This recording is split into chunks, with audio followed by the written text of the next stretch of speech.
तीन घूंघट वाली बहू की बेशरम सास का करवा चौथ। संध्या, नीति और सिया साड़ी पसंद आई कि नहीं? माँ जी देखिए ना, मुझे ये साड़ी अच्छी लग रही है। दिखा तो जरा। अरे बहू, कम से कम अब इस घूंघट को तो ऊपर कर देती। पेट तक तूने घूंघट किया हुआ है, ऐसे में तो तुझसे शॉपिंग भी नहीं होगी। नहीं माँ जी, मुझे अब इस घूंघट की आदत हो गई है, मैं इससे भी शॉपिंग कर लेती हूँ। और सिर्फ मैं ही नहीं, सिया और नीति भी इसी तरह शॉपिंग कर रही है। अच्छा ठीक है, वैसे जो साड़ी तू घूंघट में भी ढूंढ कर लाई है वो बहुत अच्छी लग रही है। अरे नीति, सिया, तुम्हें कुछ पसंद आया कि नहीं? हाँ माँ जी, करवा चौथ के लिए ये साड़ी मुझे अच्छी लग रही है। ठीक है, जो भी तुम्हें अच्छा लग रहा है वो जल्दी से लेकर आओ, मैं पैक करवा देती हूँ। शकुंतला ऐसे बोलकर अपनी बहुओं को लेकर काउंटर पर आ गई और साड़ियों को पैक करवाने लगी। हाँ जी मैडम जी, आपकी ये वाली साड़ियां पैक करनी है? हाँ ये। शकुंतला और हिमांशु दोनों ही एक दूसरे को देखकर कुछ देर के लिए मानो जम गए हो। अब ठीक तो है माँ जी? हाँ हाँ हाँ, मैं ठीक हूँ। मुझे क्या होगा? जल्दी जल्दी से पैक करवाकर ये साड़ी ले आओ, मैं बाहर इंतजार कर रही हूँ। शकुंतला ऐसे बोलती हुई बाहर चली गई। वहीं काउंटर पर लगे हुए आदमी ने उसकी बहुओं की ली हुई साड़ियों को पैक किया और तीनों बहुएं उससे बिल कटवाने लगी। तीनों ही बहुएं कंफ्यूज थीं कि आखिर उनकी सास और उस आदमी का एक दूसरे से क्या रिश्ता है, लेकिन उन्होंने खुलकर कुछ पूछा नहीं। शकुंतला जब से बाजार से आई थी तभी से वो गुमसुम थी। सिया, ये माँ जी को क्या हो गया है? जब से बाजार से आई है तब से बस ऐसे ही खोई खोई सी है। उस आदमी और माँ जी का जरूर कोई ना कोई रिश्ता है। सही कहा, माँ जी की होश गुम हो जाना ये सब नॉर्मल नहीं है। एक तरफ सभी बहुएं कंफ्यूजन में थीं, तो वहीं दूसरी तरफ शकुंतला कुछ इस तरह से सोच रही थी। मैं तो उसको भूल चुकी थी, नाम भी याद नहीं करना चाहती थी मैं उसका, लेकिन इतने सालों के बाद भी वक्त ने मुझे वहीं लाकर खड़ा कर दिया। शकुंतला ने अभी ऐसे बोला ही था कि तभी उसके फोन पर किसी का कॉल आया। वो कोई और नहीं बल्कि वही आदमी था जो कि उसे बाजार में टकराया था। ये किसका नंबर है? हेलो शकुंतला, तुम क्यों फोन किया है? क्या चाहते हो? मेरी बात तो सुनो शकुंतला, ऐसे गुस्सा मत करो। किस्मत ने हमें एक बार फिर से मिलने का मौका दिया है, इसका फायदा उठाओ। जानती हो, आज भी कुछ नहीं बदला है। मेरा प्यार सब कुछ पहले जैसा ही है। लेकिन वक्त और हमारे रास्ते बदल चुके हैं हिमांशु। अब मैं कोई कुंवारी लड़की नहीं हूँ। माना मेरे पति मनमोहन जी अब इस दुनिया में नहीं है, लेकिन मेरी 3 बहुएं हैं, बेटे भी हैं। ऐसे में अब मैं दोबारा अपनी जिंदगी में नहीं लाना चाहती तुम्हें। मुझे भूल जाओ।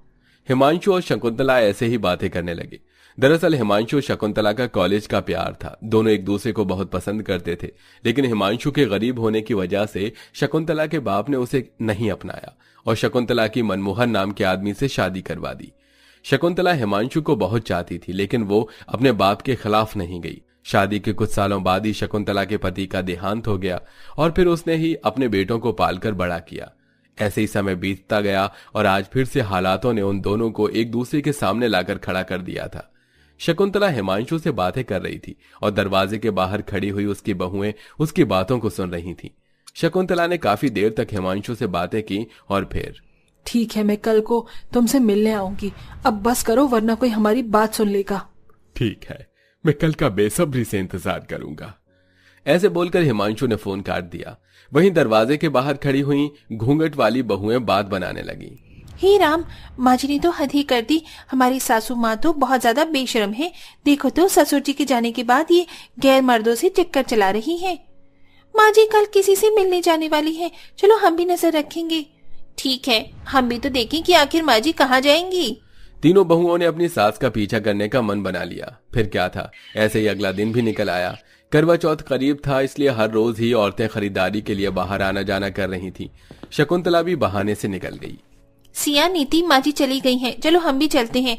वैसे तो वो सरगी का सामान खरीदने को बोलकर गई हैं, लेकिन मुझे यकीन है कि बस सरगी तो वो अपना बचाव करना चाहती हैं। वो जरूर इसी आदमी से मिलने गई होंगी। सही कहा, चलिए चलकर अपनी बेशरम सासू माँ का राज जानते हैं। तीनों बहुएं भी ऐसी बातें बनाकर शकुंतला के पीछे पीछे आईं और फिर एक जगह पर उनके कदम ठहर गए। बस बस बस, सभी यहीं ठहर जाओ। उन तीनों ने घूंघट तो किया ही हुआ था, साथ ही वो दुबक भी गईं, क्योंकि आगे की तरफ शकुंतला और हिमांशु थे। हिमांशु ने शकुंतला के आगे एक थाल की हुई थी। शकुंतला, तुम आज भी उतनी ही सुंदर हो जितनी कि पहले हुआ करती थी। और मेरा प्यार भी आज भी वैसा ही है जैसे पहले था। मेरे लिए ये सामान ले लो। ये सफेद साड़ी तुम्हारे ऊपर अच्छी नहीं लगती है।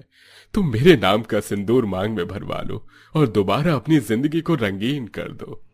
देखा, ये दोनों बेशरम तो शादी करने वाले हैं। नहीं हिमांशु, ये नहीं हो सकता। तुम बात को समझो। अब हमारा मिलन नहीं होगा। मैं भी तुमसे आज ही उतना प्यार करती हूँ जितना कि पहले था, लेकिन ना तो मैं तुम्हारे नाम का सिंदूर लगाऊंगी और ना ही अब मेरी जिंदगी में रंग आएगा। इसलिए मुझे भूल जाओ। शकुंतला ऐसे बोलकर हिमांशु के पास से वापस लौटने के लिए अपना रुख मोड़ ली कि तभी उसकी तीनों बहुएं उसके सामने आ गईं। रुक जाइए माँ जी। तुम तीनों, तुमने मेरा पीछा किया? हाँ माँ जी, क्योंकि कल हमने आपकी फोन पर होने वाली बातें सुन ली थी, लेकिन वो सब बस एक तरफा थी। माँ जी, हम आपको गलत समझ रहे थे और इसीलिए हम आपके पीछे पीछे आए, लेकिन हमें माफ कर दीजिए। हमने अभी अभी आप दोनों की बातें सुनी। माँ जी, अब जिंदगी आपको मौका दे रही है, आपको पहले प्यार को आपकी जिंदगी में लाने का, तो फिर क्यों इसे जाया करना। माँ, आप सालों से अकेली हो। ससुर जी ने अपना सारा वक्त अपने काम को दिया, कभी आपके ऊपर ध्यान नहीं दिया, लेकिन आपने अपना सब कुछ उन पर ही कुर्बान किया। पर अब तो ससुर जी यहाँ नहीं है। हिमांशु जी को आपने नहीं, भगवान ने आपके पास आने का मौका दिया है। माँ, खुद को इतना दुखी मत कीजिए। अपनी बहू की बात सुनकर शकुंतला की आंखें भर आईं और वो संध्या से लिपट गई। फिर क्या था, अगले ही दिन का करवा चौथ था। हिमांशु ने शकुंतला को करवा चौथ के लिए शॉपिंग करवाई और शकुंतला ने उसके नाम का व्रत रखने का मन बना लिया। शकुंतला की बहुएं उसके सपोर्ट में थी। आधी रात को छिपकर शकुंतला ने सरगी खाई और व्रत कर लिया। उसके बेटे हिमांशु के बारे में नहीं जानते थे। माँ, आपने सुबह नाश्ता नहीं किया? तबीयत खराब है क्या? हाँ बेटा, वो मैं ठीक हूँ। माँ को नाश्ता हमने दे दिया था, उन्होंने नाश्ता कर लिया है, आप चिंता मत कीजिए। सिया ने बात को संभाल लिया, लेकिन शकुंतला परेशान थी कि वो हिमांशु के बारे में अपने बेटों को कैसे बताएगी। इसी सोच में सारा करवा चौथ का दिन बीत गया और अब शाम हो चुकी थी। शकुंतला की तीनों बहुएं भी सच संवर गईं और साथ ही उन्होंने शकुंतला को भी दुल्हन की तरह सजा दिया। बहुओं, मुझे क्यों तैयार कर रही हो? क्योंकि आज ही के दिन हम आपकी शादी करवाएंगे माँ जी। क्या कहा? हाँ माँ जी, माना कि आपके लिए मुश्किल है, लेकिन एक ना एक दिन तो ये होना ही था ना। आप फिक्र मत कीजिए, हम आपके साथ हैं। सिया की बात सुनकर शकुंतला कुछ शांत सी हो गई, लेकिन वो घबराई हुई ही थी। ऐसे ही शाम को छत पर चांद देखने जाने का समय हो गया। शकुंतला भी सज धज कर छत पर आई। उसे देखकर उसके तीनों बेटे चौंक गए। माँ? वीर जी, हम लोग आपको सब कुछ बता देंगे। मैं ही बता देता हूँ, तुम्हारी माँ और मैं शादी कर रहे हैं। हिमांशु ने आकर अपना राज खोल दिया और फिर पूरी बात सभी के सामने आई। तीनों बेटे अपनी माँ पर गुस्सा कर रहे थे, लेकिन फिर उनकी पत्नियों ने उन्हें समझाया। आप सभी गुस्सा करना बंद कीजिए। माँ जी अगर दूसरी शादी कर भी रही हैं तो इसमें गलत क्या है? जरा सोचिए, अगर माँ पहले चली जाती तो क्या बाबूजी दूसरी शादी नहीं करते? हाँ, अगर कर भी लेते तो आप ऐसे ही उनके ऊपर भी उंगली उठाते क्या? नहीं, तो फिर माँ को क्यों रख रहे हैं? ये माँ की जिंदगी है और बहुत हुआ इनकी जिंदगी में बस सफेद रंग। अब हिमांशु जी को माँ की जिंदगी में रंग भरने दीजिए ना। तीनों ही बहुओं ने अपने पतियों को खूब समझाया। बेशक वो तीनों घूंघट करती थी, लेकिन बहुत ज्यादा खुले विचारों और ऊंची सोच की थी। उनकी बातें सुनकर शकुंतला के बेटे भी अपनी माँ की दूसरी शादी पर राजी हो गए और फिर सभी ने अपनी अपनी पत्नियों का व्रत खुलवाया। हिमांशु ने भी शकुंतला का व्रत खुलवाया और तभी उसकी मांग को भी भर दिया। इस तरह शकुंतला की जिंदगी में भी रंग भर गया और सभी खुशी खुशी रहने लगे। तो दोस्तों, आप बताओ, बुढ़ापे में अपनी जिंदगी संवारना गलत है या सही? कमेंट करके हमें अपना जवाब जरूर दें।